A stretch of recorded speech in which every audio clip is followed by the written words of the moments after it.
जय श्रीमन नारायण। दोस्तों राधे राधे। मैं निशा स्वागत करती हूँ आप सबका मेरे चैनल में। आज हम जानेंगे कि कितने वर्ष एकादशी करने से कितने जन्मों का पाप नष्ट होता है और एकादशी की महिमा क्या है और कितने वर्ष से लेकर कितने वर्ष तक एकादशी करना चाहिए। क्या हम बच्चे बूढ़े कुंवारी लड़कनियाँ ब्याहल सबको एकादशी करना चाहिए, इन सब चीज़ों के बारे में आज हम जानेंगे। पहले तो एकादशी कितने वर्ष करने से कितने जन्मों का पाप नष्ट होता है, अभी इस बात पर चर्चा करेंगे। जैसे शास्त्रों में बताई गई है, कौशिक जी महाराज भी बताए हैं कि नारद पुराण में लिखा है कि 1 वर्ष की एकादशी करने से हमारे इस जन्म का पाप नष्ट हो जाता है जिस जन्म में हम मनुष्य बनकर आए हैं, और 3 वर्ष एकादशी करने से हमारे 7 जन्म का पाप नष्ट हो जाता है। 7 जन्म में हमारे से जो भी पाप हुआ है, जो भूल चूक पाप हुआ है, वो सारे पाप नष्ट हो जाते हैं। और बताए हैं कि 11 वर्ष एकादशी करने से हमारे 100 जन्म का पाप नष्ट हो जाता है।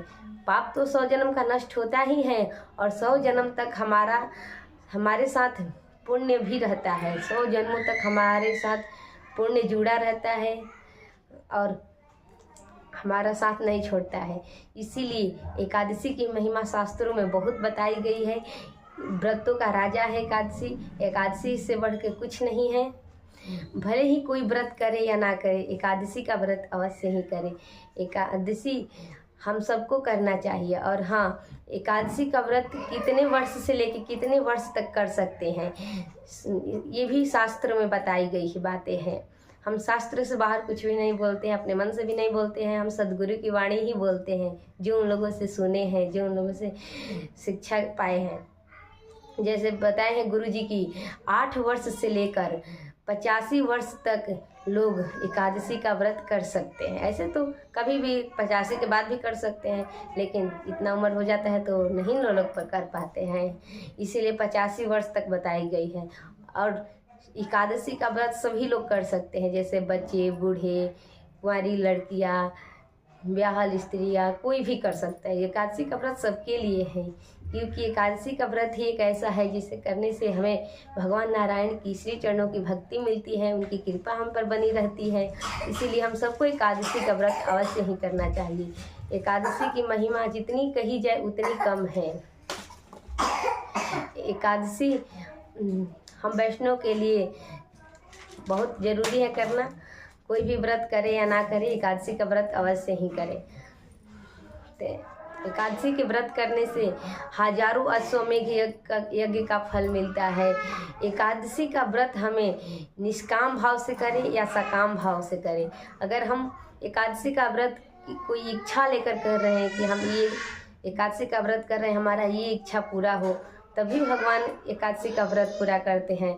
और एकादशी का व्रत निष्काम भाव से किया जाए, सिर्फ भगवत प्राप्ति के लिए किया जाए कि हे प्रभु, मैं एकादशी का व्रत करती हूँ ताकि आपके चरणों में मेरा प्रेम बना रहे, मैं आपसे सदा प्रेम करूं, आपके श्री चरणों में सदा मेरा प्रीति बना रहे।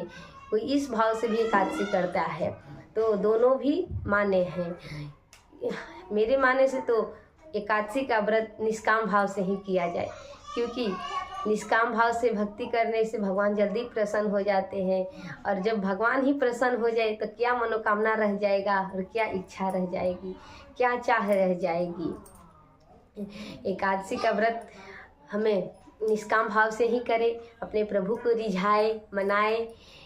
एकादशी का व्रत करने से भगवान जो है ना, श्रीमन नारायण जल्दी प्रसन्न हो जाते हैं, हमारे ऊपर जल्दी खुश हो जाते हैं, उनकी विशेष कृपा बन जाती है। इसीलिए हम सबको एकादशी का व्रत करना चाहिए। चाह जहाँ से लगी तो जी जरा हो गया, चाह जहाँ से लगी तो जी जरा हो गया, चाह हरी से लगी तो जी हरा हो गया। उनकी चाह हमें हरदम चाहिए, उनकी चाह हमें हरदम चाहिए, अगर चाहने लगे वो तो फिर और क्या चाहिए। इसीलिए भगवत भक्ति हमें निष्काम भाव से ही करना चाहिए, ताकि प्रभु की कृपा बनी रहे। और एकादशी के बारे में हम सब जान ही गए। एकादशी की विशेष महिमा बताई गई है शास्त्रों में। एकादशी हम सब वैष्णव जनों को करना चाहिए। सनातन धर्म के आन बान शान है एकादशी, इसलिए सदा सब एकादशी का व्रत करें। और जो बाकी रह गया छूट गया वो नेक्स्ट वीडियो में मैं बनाकर भेजूँगी। तब तक इतना ही। अगर आपको मेरी वीडियो अच्छी लगी हो तो प्लीज़ लाइक कीजिएगा, सब्सक्राइब कीजिएगा, शेयर कीजिएगा। सबको जय श्रीमन नारायण, राधे राधे।